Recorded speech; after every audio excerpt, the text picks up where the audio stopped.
The farmhouse stood alone under a pale, reluctant moon, its windows glowing faintly like tired eyes refusing to close. Inside, silence pressed against the walls until it felt alive, stretching into every corner of the old timber halls.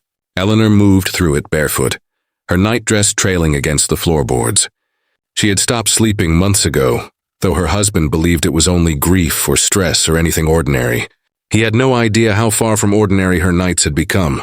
Every corridor creaked under her weight, but she never flinched. It wasn't the house she feared. Her hand brushed the window pane, fogging the glass as she peered out toward the yard. In the distance, just beyond the stone wall, the well crouched in the field like a forgotten mouth. Its wooden lid sagged under rusted chains, the lock dulled by years of rain.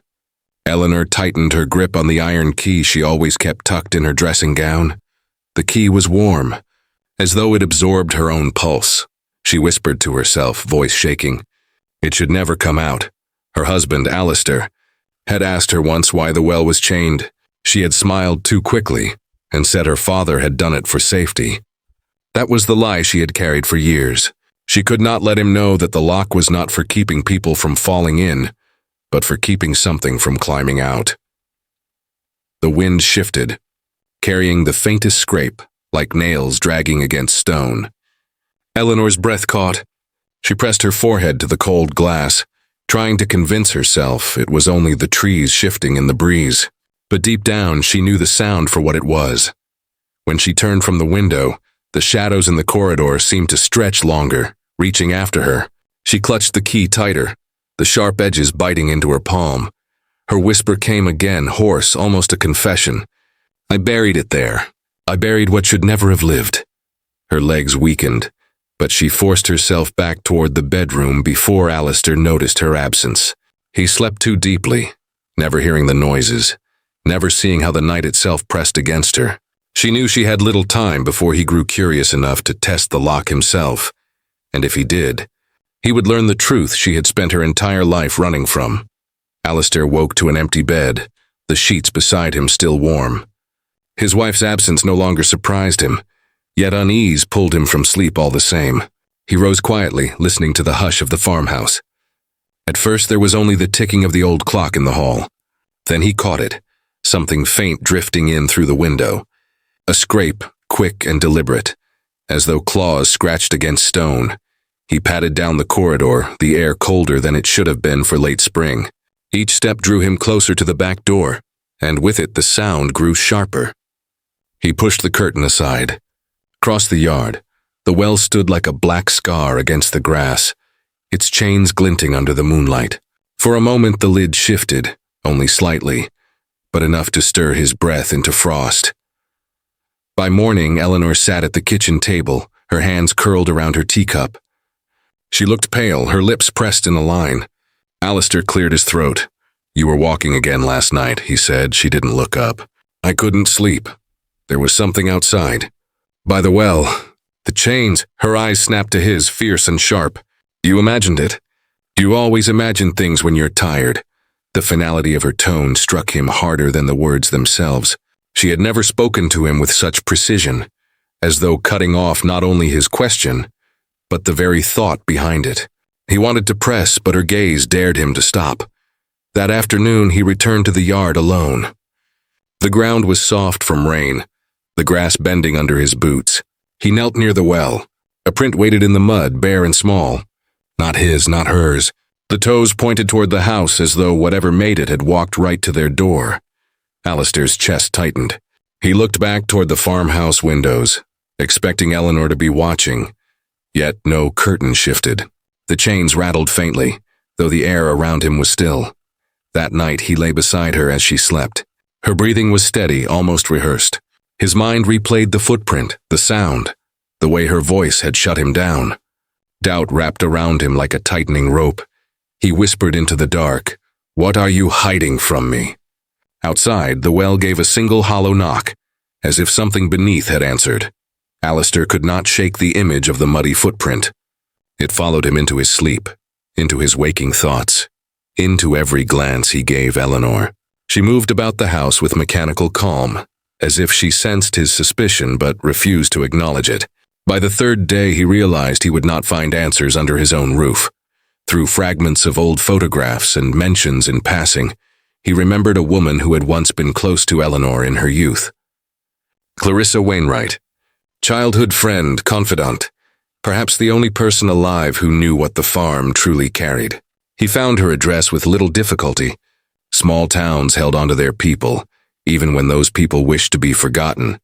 Rain fell in sheets the afternoon they met. The cafe where she worked part-time was dimly lit, its windows streaked with water, the glass trembling under the storm. Clarissa sat across from him, shoulders tight, her eyes darting to the door every time it opened. She looked as though she had been waiting for this moment and dreading it in equal measure. "I need to ask about the well," Alistair began, his voice low but urgent, her face drained of color. The mug in her hands trembled so violently he thought it might slip. She pressed it tighter, porcelain creaking against her grip. "Don't," she whispered. "Don't go near it. Whatever you think you've heard, whatever you think you've seen, it's nothing compared to what's down there." Alistair leaned forward. "So you know what she's hiding." Clarissa shook her head rapidly, a childlike refusal, but tears rimmed her eyes. "You shouldn't have asked me." Eleanor swore it was locked for good. "We promised." "What promise?" Her chest heaved as if every breath burned.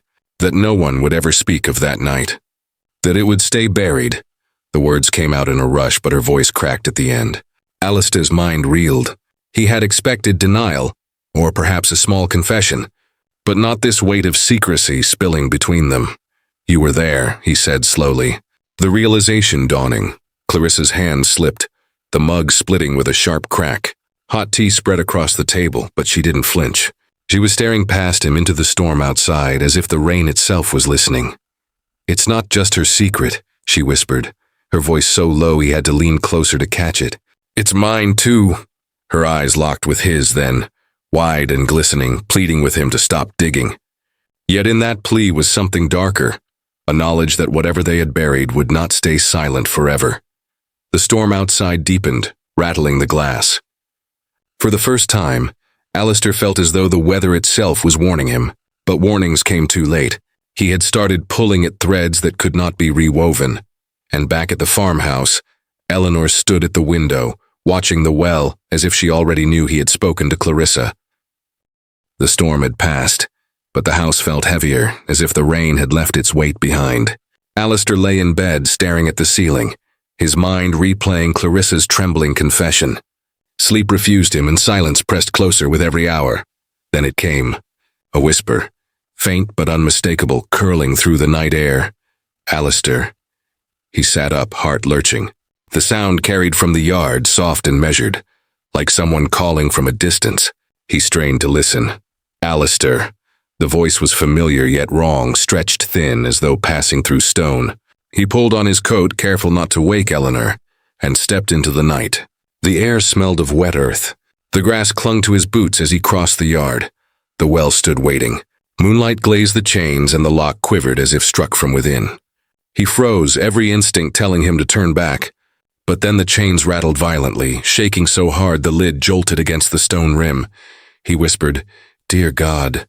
The voice rose again, clearer now. "Help me." Alistair stumbled closer, his hand half raised before he realized what he was doing. The well groaned, the sound like iron splitting under pressure. He could feel the ground vibrating beneath his feet. Behind him, the back door slammed open. "What are you doing?" Eleanor's voice sliced the night. He turned. She stood in her nightdress, hair unbound, her face pale with fury. "You hear it too," he said, almost pleading. Her eyes blazed. "No, you hear what it wants you to hear. And you let it inside by listening." The chains thrashed again, louder now, and Alistair flinched. "Eleanor, for God's sake, tell me what's in there." She strode forward, seizing his arm with surprising strength. "Stop, you don't get to ask me that. You don't get to accuse me of secrets when you cannot even trust me." Her words struck harder than her grip. He saw not just fear in her face, but betrayal, a raw fury at his defiance. The well shook again, a deep booming knock rising from its throat. Alistair's chest tightened as if the sound had entered him.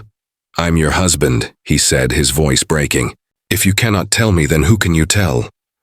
She pulled him back toward the house, her nails biting into his skin. If you keep pushing, you'll regret knowing. Some truths destroy what's left between us. The chains gave one final violent rattle, then fell still. The silence that followed was worse than the noise. Alistair let her drag him inside, but his gaze clung to the well, to the lid that still trembled faintly. He knew he would return. He had to. The morning after the chains rattled, Alistair drove into town with rain still clinging to his coat. Clarissa had not answered his calls since their meeting. By midday, her neighbors reported she had not returned home. Her car sat abandoned outside her flat, keys on the table inside. She had vanished. At the police station, the weight of his own words felt dangerous, but Alistair forced them out. My wife's friend is missing. She knew something about the well on our land. Detective Nathaniel Harris studied him with calm intensity, a man used to listening between the lines. He was tall, broad-shouldered, with an expression that revealed little but absorbed everything. A well? Harris asked. What makes you link her disappearance to that? Alistair hesitated. To say too much felt reckless. To say too little felt like betrayal, because she warned me never to open it. She was terrified. Now she's gone. Harris leaned back, folding his arms. Show me. That evening, the detective walked the farmhouse grounds with a torch, his light carving through the dark. The well glinted under the beam, chains stretched tight, the lock dulled but still intact. He circled it slowly, crouched, then laid his hand against the stone. The ground beneath seemed to hum faintly, as though alive. Strange place for a padlock, he murmured. Behind them, Eleanor's voice broke the night. It's for safety. My father locked it after a boy drowned when we were young. Her explanation came smooth, rehearsed. She stood on the back step, the porch light splitting her face into halves, one bright, one shadow. Harris's gaze held hers for a long moment. Convenient story, he said, his tone flat, unreadable. Eleanor's eyes narrowed. You think my friend's disappearance has anything to do with this house? With me? Alistair stepped forward, torn between protecting her and demanding truth. Then tell him what's in there. Tell him what you told me. Her head whipped toward him, fury sparking. You've twisted everything.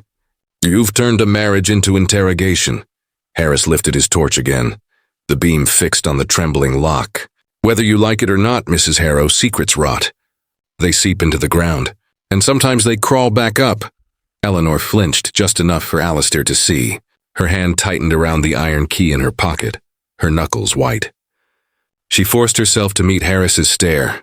Detective, she said coldly, leave the past where it belongs. Nothing good comes of digging. Harris didn't reply.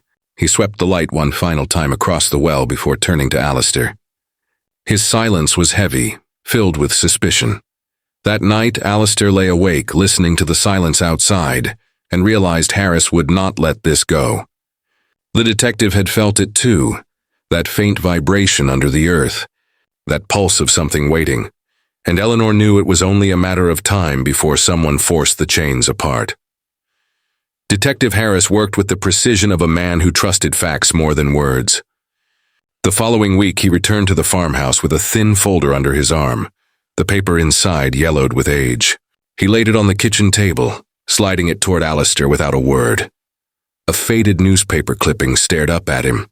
Local youth missing, last seen near the Harrow farm. The photograph showed a boy of 19, his grin wide, his arm wrapped around none other than a younger Eleanor. Alistair's throat dried. Who was he?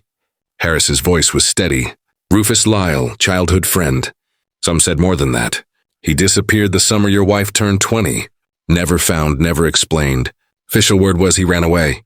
But whispers said otherwise. Eleanor had been standing at the sink, her back rigid.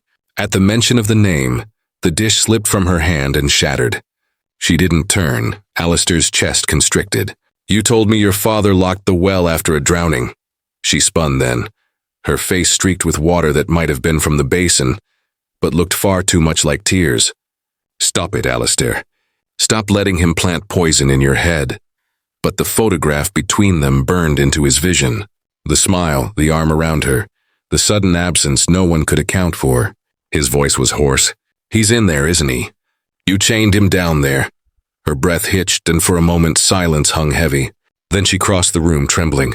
You don't understand. It wasn't him. Harris leaned forward, eyes narrowing. Then who? Eleanor gripped the edge of the table until her knuckles blanched. Her voice fell to a whisper, cracked and broken. It wore his face. It spoke with his voice. But it wasn't Rufus. It never was. Alistair stared, unable to process her words. His rational mind clawed for footing, but her eyes told a different story. Wild, terrified, sincere. It came to me that summer, she said, tears cutting lines down her cheeks, pretending to be the boy I loved. I knew by the end.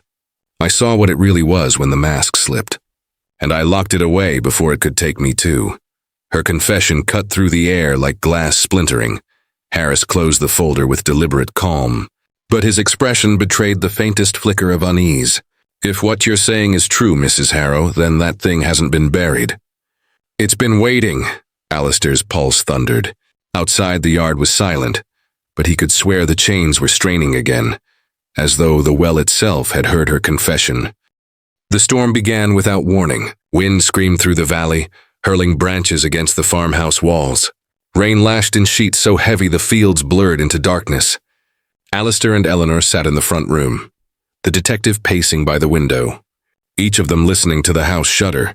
Then a sound split through the storm, metal twisting loud enough to cut through thunder. Harris froze. That came from outside. Alistair's stomach clenched. He already knew where. They rushed into the yard, the storm clawing at them with icy fingers. Lightning split the sky, and in the flash they saw it. The chains around the well bucked and snapped, one after another. Links flung into the mud like broken bones. The padlock twisted apart, hurled into the dark. The lid of the well heaved upward. From the depths came a scream, neither human nor animal, but something stretched between both, tearing the air with unbearable pitch. The ground shook and Alistair staggered back, shielding his ears. "Stay away from it," Eleanor shrieked, but her voice drowned beneath the roar. The wooden lid flew aside. Water sprayed upward, black and foaming, carrying the stench of rot. Chains whipped in the air as if alive before crashing to the ground. Then it rose. A figure pulled itself up from the depths, pale skin glistening under lightning, limbs bending with a grotesque fluidity. Its head turned too far, neck snapping as though it had no bones. Yet its face was familiar. Alistair's breath stopped. Rufus? The features were there, the jawline, the eyes, the smile. But they were wrong, hollow, stretched into something uncanny. The grin was too wide, the eyes too empty. Every movement betrayed that this was not flesh as he knew it, but imitation. Harris raised his torch, the beam catching the figure as it perched on the rim of the well. The light slid across its face and it froze, then mimicked Alistair's voice perfectly. "Help me." Eleanor collapsed to her knees, clutching her head as if the sound pierced her skull. "It followed me," she screamed. "All these years, it never let go." The figure tilted its head, movements jerky, then swung its arm with terrifying force, sending the heavy chains slamming against the ground. Sparks flew as metal struck stone. Alistair pulled Eleanor back, his heart pounding. Harris drew closer instead, his jaw set, torch beam steady. "What are you?" he demanded, though his voice shook. The creature smiled wider, water dripping from its lips, and whispered again in Alistair's own tone. "You should never have opened it." Lightning struck, illuminating the yard in searing white. The farmhouse groaned as though the earth beneath was splitting open. The storm no longer felt natural. It felt summoned. Alistair dragged Eleanor toward the door, but the figure began to climb, fully free of the well, its limbs unfolding in ways no human body ever could. And with each movement, the storm grew louder, as if the sky itself was answering its arrival. The storm howled louder as the figure climbed from the well. Mud and black water clung to its body, dripping onto the earth with a hiss, as though even the ground recoiled from it. Lightning ripped across the sky, throwing its warped silhouette against the farmhouse wall. Alistair held Eleanor tight, feeling her shiver in his arms. Harris stood in the yard, torch beam fixed on the creature, though his hand trembled. The thing's head tilted back, mouth stretching unnaturally wide. Then in Alistair's own voice it spoke. "You should have trusted her, Daniel." Alistair staggered as if struck. His voice, warped yet perfect, echoed through the yard.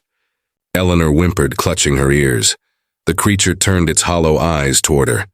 Elena, it whispered, but this time the voice was soft, coaxing. I kept my promise. I stayed in the dark. You gave me him and I stayed. Alistair's eyes widened. What is it talking about? Eleanor's lips quivered. Don't listen. Don't you dare listen to it. But the thing smiled. And this time it wore another face. A boy's, handsome, youthful, eyes filled with longing. Rufus, the lover who had vanished. Do you remember that night by the orchard? The creature asked now in Rufus's voice. The promise you made me? You wanted freedom and I gave it to you. All you had to do was let me in. And you did. Eleanor collapsed onto the mud, sobbing. It's lying. It's lying. But the expression in her eyes betrayed the truth. Harris's voice cut through. Enough of this. He drew his revolver, aiming straight at the thing. Whatever game you're playing, it ends now. The creature turned to him, grinning wider, and its voice shifted again, deeper, rasping with uncanny familiarity. Detective Harris, you know what you buried? The girl in the river. The one who screamed your name before the water filled her lungs. The color drained from Harris's face. His hand shook violently, gun aimed but wavering. That's not real. You don't know what you're saying. The thing stepped closer, body jerking as if pulled by invisible strings. You told yourself it was justice, that no one would ever know. But I know. I always know. Alistair's mind reeled. He turned to Eleanor. What is it? What did you do? Her sobs turned to screams. I didn't mean to. Rufus wanted me to run away, to leave the farm, to leave my family. Couldn't. I told it to take him instead, and it did. I thought it would end there. I thought I was free. The storm cracked above them as if the sky itself condemned her words. The creature shrieked, stretching its arms wide. Its body seemed to ripple, as if not confined to flesh at all, but something rawer, older. Flames burst from the farmhouse window behind them, ignited without touch, smoke pouring into the storm. Harris fired. The bullet struck its chest, but instead of blood, black water sprayed outward, sizzling as it touched the ground. The thing only laughed in Rufus's voice, then in Alistair's, then in Eleanor's, cycling through them all until the yard shook with overlapping echoes. Alistair pulled Eleanor toward the house, but the fire had spread, flames racing along beams with unnatural speed. Shadows writhed inside the smoke, dancing figures shaped like people but hollow-eyed. Pressing against the windows as though desperate to escape, the entity stepped forward, towering now, its face shifting between human masks. A debt never dies. You gave me one life, Eleanor. Now I'll take the rest. Alistair grabbed a lantern from the porch, hands slick with rain. With a desperate cry, he hurled it at the creature. The glass shattered, fire spilling across its chest. For a moment it screamed, shrill and inhuman, body thrashing as fire consumed it. But instead of dying, it dragged the flames with it. The fire leapt from its skin to the farmhouse walls, racing upward in a sheet of orange fury. The storm fed it, wind driving flames higher until the roof caved inward with a deafening roar. Eleanor screamed as Alistair dragged her away, Harris stumbling beside them, his face pale with terror. The creature convulsed, thrashing back toward the well. Its body twisted, limbs breaking and reforming until at last it toppled inside. Fire followed it, spilling down into the depths, flames spiraling like a torch plunged into oil. The ground shook once more, then stilled. The well burned from within, smoke pouring upward in thick black plumes. Alistair stood in the rain, chest heaving, watching the farmhouse collapse into embers. Harris leaned against a fence post, trembling, unable to meet either of their eyes. Eleanor wept silently, her face streaked with ash, and yet as the fire raged, a sound rose faintly above the crackling, scratching from deep below. The camera of the world seemed to pull back, leaving the ruined farm behind, cutting across fields and forests until it reached another farm miles away. Another well stood there, untouched, its chains rattling softly in the wind. From within came a single whisper, almost gentle. Help me.